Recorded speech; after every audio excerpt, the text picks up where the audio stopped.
Welcome everybody to DFW Linked, where we link you in with all entrepreneurs and business owners. Business owners. It's been a long day, ladies and gentlemen, but it's about to be even better because today we have another guest, Miss Tani. How are you doing today? I'm doing well. How are you? I'm fantastic. I'm fantastic. First off, I just want to come off and say I love your name. Thank I you. really do. This whole time I thought I was saying it right, and I really was saying it incorrectly. I feel like people with unique names do unique things. So, Yes. speaking of you doing unique things, we're gonna find out more about you. But today, I'm gonna have someone else ask you questions that we have for you, and she goes by the name of Sacred Sauce. Yes, she has been working behind the scenes for us for some months now. Part of DFW Linked. I'm not going to make it all about you, but I have to introduce you. So here she is, Miss Sacred Sauce. Hey, hey, hey, what's up? Okay, so again, like Brandon said, I don't want to make it all about me, so I'm gonna get right into it. Let's just find out more about what Tani does. So let's just start out. What is it that you do? How do you contribute? How do you consider yourself a entrepreneur? Whew. Um, so I do a series of things, from custom clothes to finance, but my main uh, business is my nonprofit called One by One Mentoring. Um, really, so it's broken down into two parts. One is a mentoring program for ages 11 through 17, boys and girls, and then the other part is basically for young women and men who are like myself who love giving back to the community, um, big on education, love the youth, and it's just a sense to give them a sense of belonging and a family outside of their family. So, yeah. Okay, sounds good. So, for the most part, one by one mentoring is two parts or two sided. Mm-hmm. There's the youth focus, and then there's the aspect where you allow the elders of the community to give back to the youth. Mm-hmm. Okay, To the nice. youth, the community, and then also what's in the title, mentoring. So, to be a mentor, I feel like it's not an age limit. So you can be 12 and you can school a 25-year-old. You can be 25 and school a 50-year-old. Me and myself, I never really had a mentor, and so it was something I always wanted. And so with one by one, I was like, well, I know I'm not the only person. So if a group of us come together, we're going to be able to learn from one another. So versus if it's life skills, if it's business skills, if it's everyday skills, we're able to, network and connect with one another and grow all at one time. Well, that sounds good to me. I know that, youth and the community and just leadership is a big part of growth in the community and progression. You know, it has to start somewhere. And me personally, I had people to look up to, but like you said, it's different when you have a mentor that kind of sees you for who you are rather than their son, like, your Mm-hmm. father or your mother or your grandmother. They kind of have this predetermined idea of how they're going to handle you, per Yep. se. So that's good to have people outside of your family and the children's family mentoring them. I like that. So is that the only endeavor that you have as an entrepreneur? Um, no, so like as I stated, excuse me. So as I stated, I do financial services, so auto and home, life insurance, savings, retirement, debt plans, things of that nature. Um, it's been about a year. I do like custom cups, shirts, hoodies, things of that nature. I'm a traveling nanny. um, been in childcare for like 10 years. Love the kids. I do a little bit of everything, All right. So you're all things youth. pretty much. All right, all right. That's That's great. You know, it's not often that you find, and I'm not going to put you out there like that, but younger adults who are wise but also have a passion for being involved with children. You know, a lot of us are like, we're young, I don't want to deal with children till I have any. So that's pretty cool. And then with the financial services, is that something that you do full time, or is it case by case if someone needs assistance in a certain area that you are great in? So I'm not full time. Okay. It's more like part time, spare time. So I am licensed with the state. So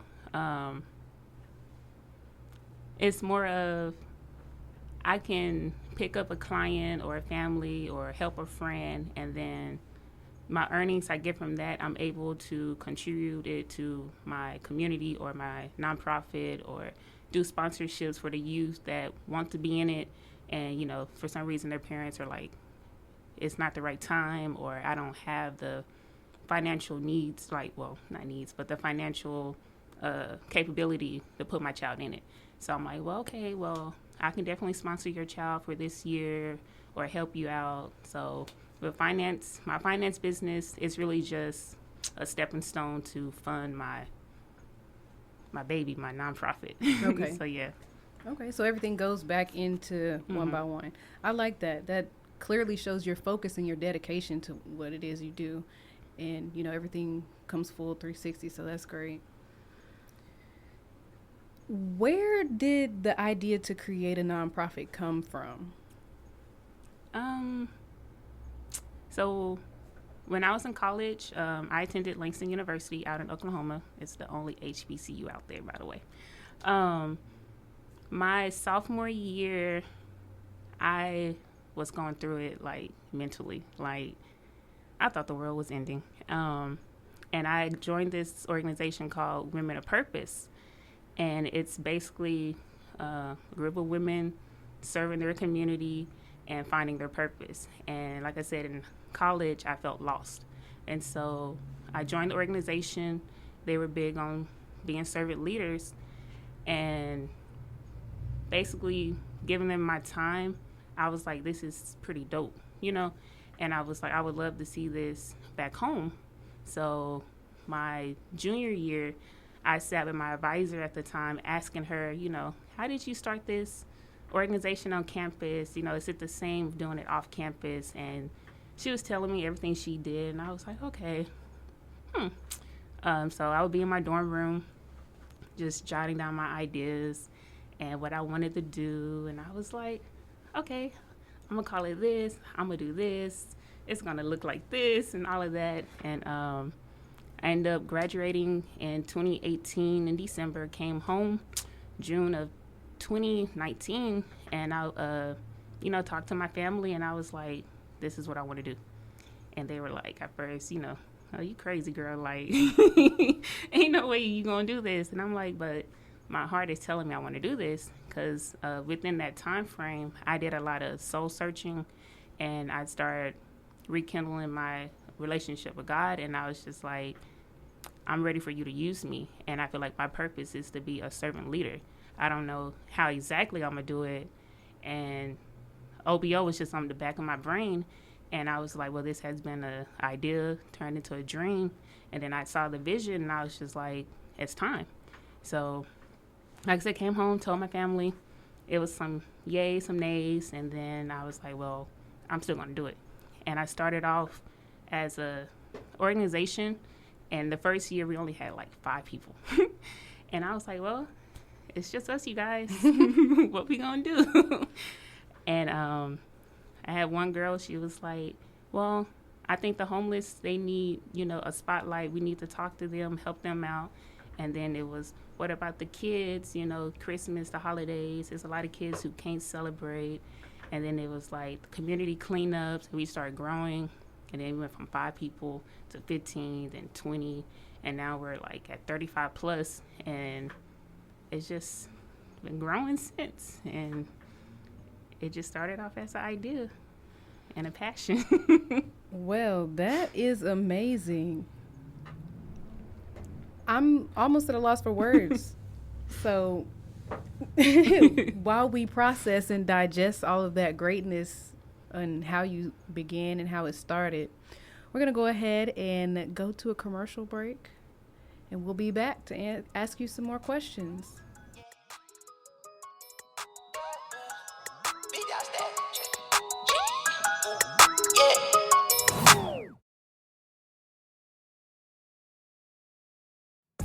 Status, I'm a big dog vet. I pull up on the block in a big Corvette. Yeah, ride around the city with a stick. Hello. We're back to DFW Link, where we link you in with all entrepreneurs and small business owners.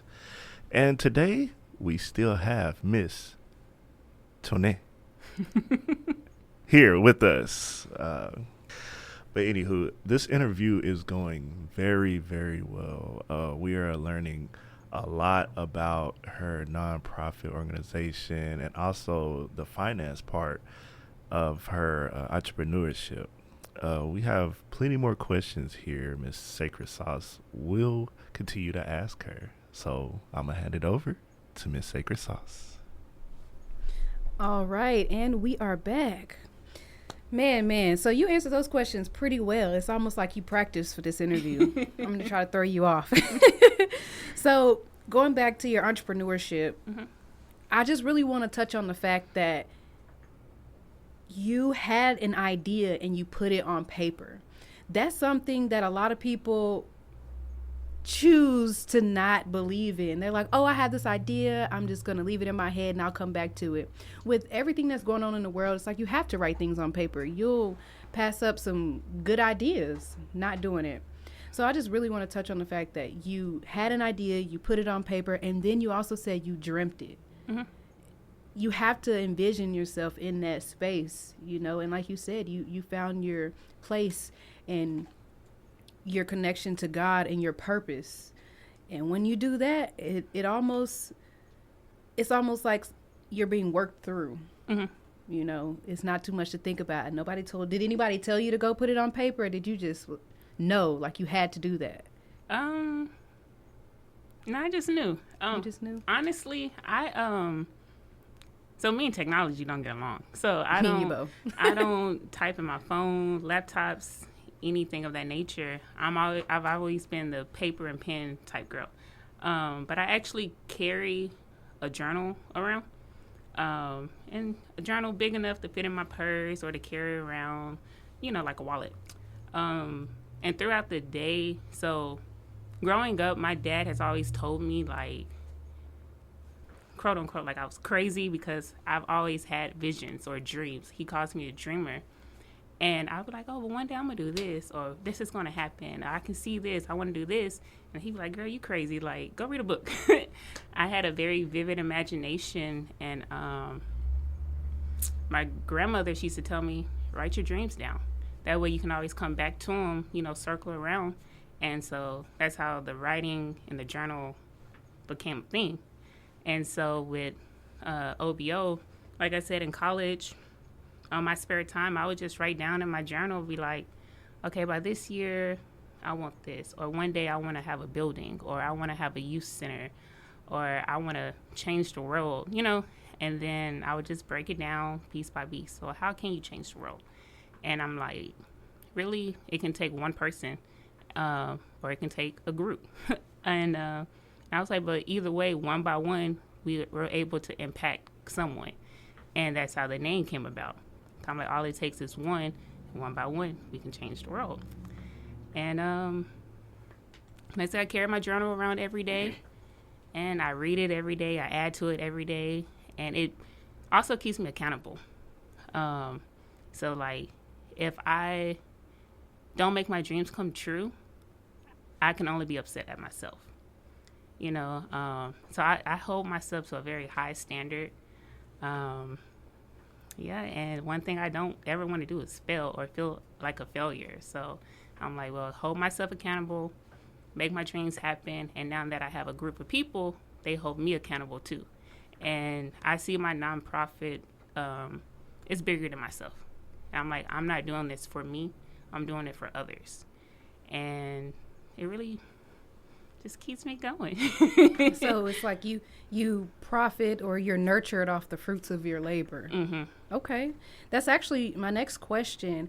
How do you maintain your personal stability, mentality, emotionally, and all that good stuff while operating an organization that is centered around others?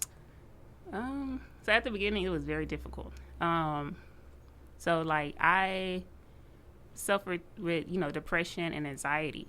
So it's really a big deal for me to make sure I put in self-care for myself.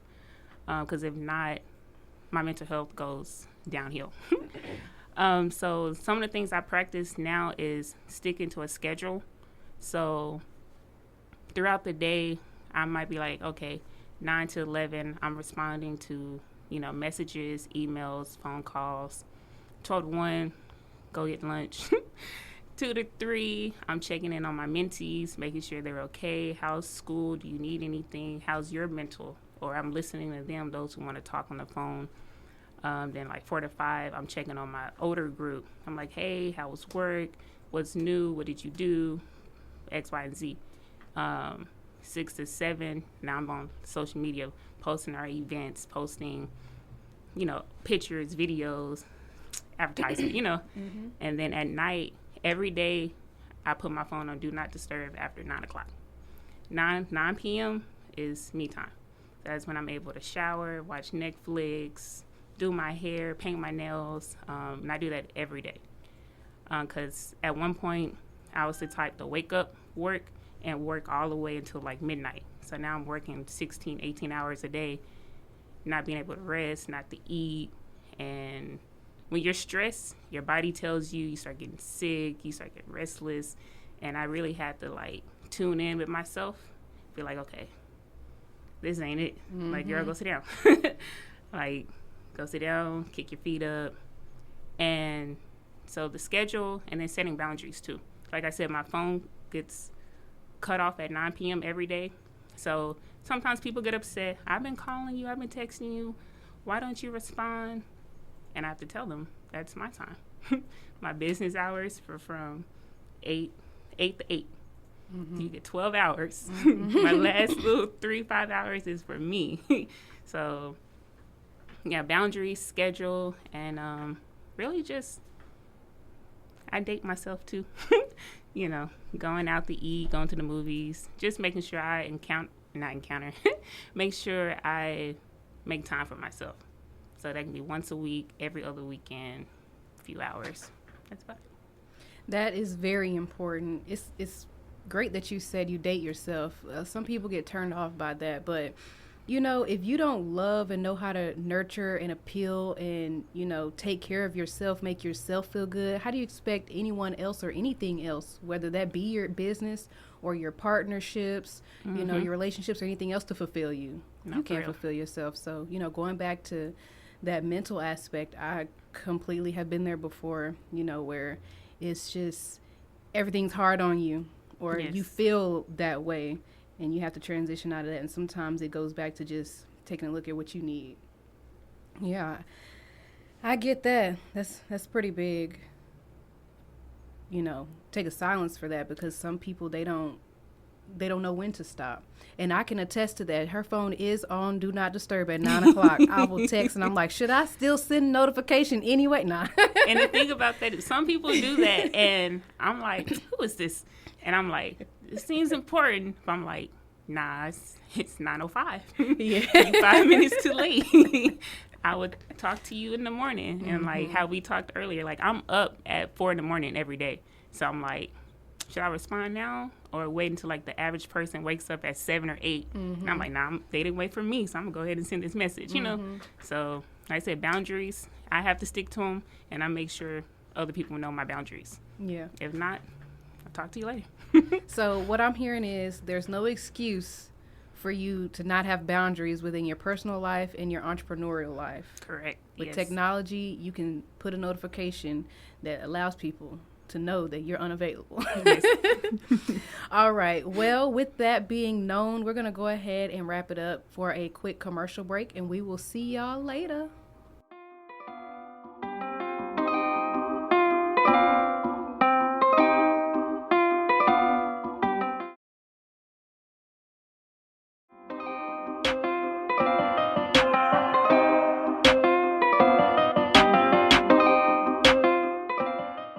Welcome, everybody, to DFW Linked, where we link you in with all entrepreneurs and business owners. And today, our special guest is on fire with the information that she's giving us. I'm pretty sure all of y'all that are listening right now, y'all are very intrigued and wondering, like, man, maybe I should actually do the same thing. Like, maybe I should get out here and start helping these children.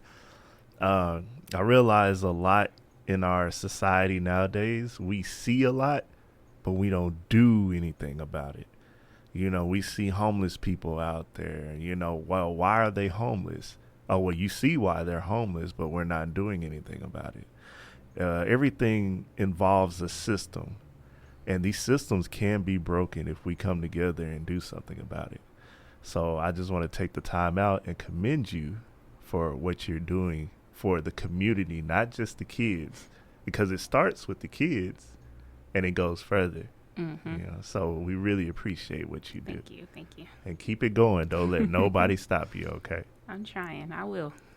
And I'm not going to stop Miss Sacred Sauce from doing this interview, so I'm going to hand it back over to her.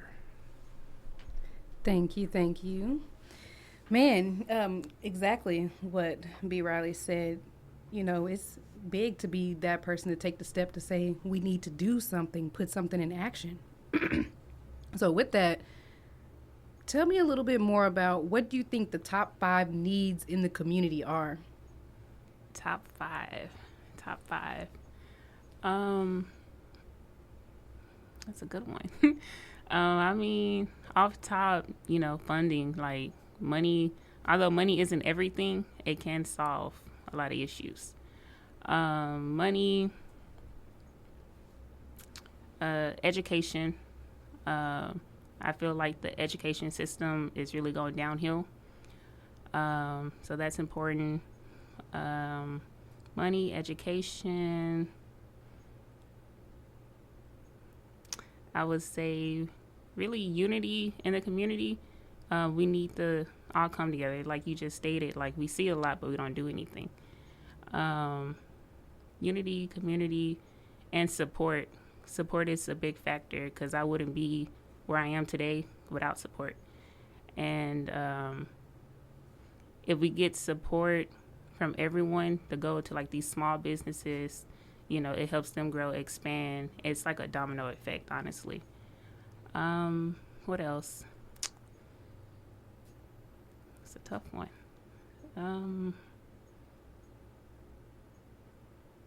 It might sound cliche, but I would say like kindness, love. I feel like the world, it's really dark sometimes, especially with this pandemic that started, 2 years ago, and it feels like it's just getting worse. If it's not COVID, it's monkeypox, you know, and it's more they're finding. If we all take the time to be kind to one another, to love on one another, I feel like that will uplift people's spirits. And if you feel good, you look good, and it's contagious. So then everybody will feel good, look good. So I feel like those would be the top. Yeah, of course. And excuse me, like companionship too. You know, we need that in the community. People lack the ability to see our peers for who they are, not necessarily their struggle. And if you do see their struggle, or they allow you to, you know, experience that with them, because some people are very closed off, appreciate that and do what you can and do what they allow you to, you know? So that's big. That was a very important question to me because, you know, as you stated, we don't make an effort to do something, but at least if we know what to focus on, we can start somewhere. So if there was anyone that you look up to, who would that be? Or people, rather. Who do I look up to?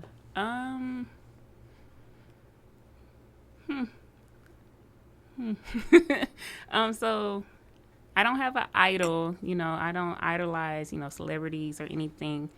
If anything, I would have to say my grandmother, you know, may she rest in peace, but she was a very caring person, and she was a friend to everyone. And I've always wanted to be like her when I was younger, you know, so when she passed away, it hit me hard. And, still can't talk about her. But she's definitely a woman I always inspired to be, from her character and how she treated people, in front of audiences. How you say audiences? Audiences. I can't talk right. I'm sorry, y'all. And outside, she never judged. She was a nurse for, I think, 20 years. And then she went from being a nurse to opening up her own youth center. And she did that, for another 20 years. And so just seeing her always be a servant leader through the medical field, education, or childcare industry, I don't know. I was like, oh my gosh, she's a superhero. Like, I want to be just like her. So I hope what I'm doing, is making her proud. I know she was proud of me before she passed away. So I just want to continue to live up to that and live up to her standards and her lifestyle and everything. So, yeah, I would definitely choose her. Of course. Well, Granny is definitely proud of you, just because we got to remember you are a part of her, so she passed that aspect of who she is down to you. And that's who you were meant to be. And she knew that. Yeah. All right. Well, moving forward in the aspect of creating a nonprofit and just getting to where you are now with all of your sponsors and people who you looked up to, what would you say would be the best form of support that people can give to help OBO? Really, I would say, two ways. So like word of mouth. So like we all love to talk, So it's just like, whether it's tagging us or sharing a post or letting your neighbor know, like, hey, they're doing this, that goes a long way as well, because you might not need the services, but the next person might. That's one way. And then also, like, just getting involved. Honestly, it's power in numbers, and the more hands we have, the more impact we can make. So yeah, involvement and sharing. Okay. Involvement and sharing. Now, for someone who's wanting to get into the nonprofit organization dealing with youth, mentoring, community leadership, what would you say the first steps are? It's always research. Make sure you know what you're getting into. Don't go in thinking, oh, this is going to be easy, or I can do this in my sleep. You can't. Definitely research everything. I'm talking about demographics, economic status, even crime in areas where you want to be located, statistics on mentorship, things of that nature. It's the boring stuff, but you have to do it. Research. And after that, once you are educated about it, you'll be able to go further. That's pretty much what I did at the beginning stages. A lot of research. I researched for at least 6 months to make sure I can do this. And then the second thing I would say is maybe finding your circle. Make sure you have a support system or people you would trust to be like on your board of directors, and make sure they have the same mindset, the same passion, that what drives you also drives them. Because if you're passionate about it and they're not, it's long term, it's not going to work out. You're going to bump heads, or they're going to stray away, and it can mess up the whole foundation of your nonprofit or business organization. Okay. So you said create a team, do your research, and know this is what you want to do, because it's not going to be easy. At all. Yeah, I actually almost threw in the towel a few times. Just from the struggles and the hardship you face. The only thing that kept me going was the simple fact, like, I could wake up and be like, I no longer want to do this anymore. And that same day, I would have messages from strangers like, hey, we see you, we're watching you, keep up the work, you're impacting a lot of people. I had messages from people in California, Oklahoma, Chicago, and I'm like, whoa, like, how do y'all even know about us, And then it just dawned on me, like, this is bigger than me. And then for me to quit, it's selfish. just because I'm tired or I don't have any help or nobody believes in me. So you definitely have to believe in yourself and stay self-motivated. Because you never know who's watching, basically. That is true. Well, we're going to get ready to wrap this up. This has been an amazing and intriguing interview. You know, a lot of times we don't see the woman behind the mask of what's going on out here in the community for those who are servants and leaders, assisting and making sure things happen. We see it happen, but we don't necessarily see the face behind it. So it's been a pleasure speaking with you. Before we go, are there any sponsors or anyone that you would like to shout out and give thanks to? I'm gonna keep it short because I have a whole list. So from starting in 2019, I really just want to say thank you to the current members who've been rocking with me since 2019. They believed in me. They believed in OBO, and without them, we wouldn't be here today. And then, also thanks to our new members who are joining the organization, who only been in it for a few months. Because honestly, I tell them all the time, like, without y'all, it wouldn't be a OBO. It wouldn't be a one-by-one mentoring.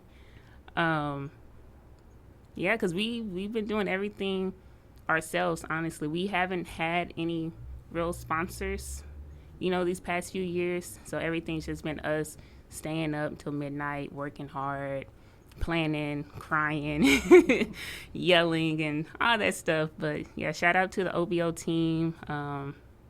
I appreciate y'all. Like, I love y'all.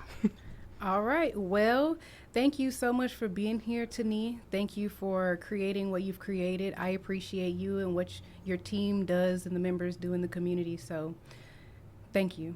Thank you. Well, thank you for the microphone back. I thought you was going to introduce me. No. No, but we truly do thank you for coming on. And real fast, can you let everybody know your website or your Instagram, any social medias that we can find you on? So website is www.onebyOnementoring.org. All social media platforms is One by One Mentoring. Okay. And do you have any upcoming events? We do actually have a few. We are about to start a coat drive. So we're collecting coats for kids, women, and men. We have another toy drive coming up on the 17th. So you want to volunteer, sponsor, donate, you're more than welcome. We do a Meals on Wheels for the homeless in December as well. So all the information and minor details will be posted on our social medias, but we're pretty much packed out for the end of the year. This is the busiest time of the year for us. Perfect. Y'all hear that? It's getting chilly out here. Y'all need to donate coats, jackets. They need it. Let's keep everybody warm, okay? Warm body, happy mind. I just came up with that. I don't know if it rhymes or anything, but like I said, thank you again for coming in. I also would like to thank Sacred Sauce for taking the time and actually interviewing you. It seems like y'all were having a party up in here, and I wasn't even invited. But y'all will be hearing a lot more from Miss Sacred Sauce. She has been working behind the scenes, actually organizing our interviews. So I want to give a round of applause to her. And also, we like to thank the whole DFW Linked crew for doing what y'all do best. And also, we have to thank God for everything. But until then, I would like to say peace and hair grease.